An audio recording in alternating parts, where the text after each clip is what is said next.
మంచిర్యాల జిల్లా బెల్లంపల్లి నియోజకవర్గంలోని జర్నలిస్టులపై కాంగ్రెస్ నాయకుడు చేసిన అనుచిత వ్యాఖ్యలను నిరసిస్తూ బెల్లంపల్లి నియోజకవర్గ జర్నలిస్టులు ఎమ్మెల్యే గడ్డం వినోద్కు వినతిపత్రం అందజేశారు.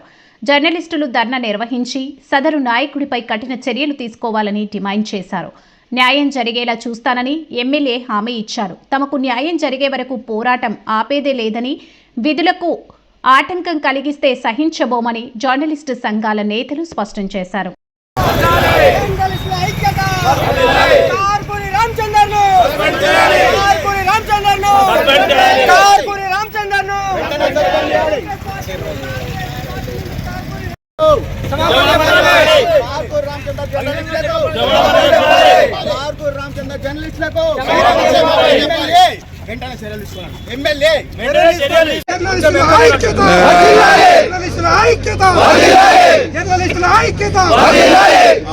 ఎమ్మెల్యే గారు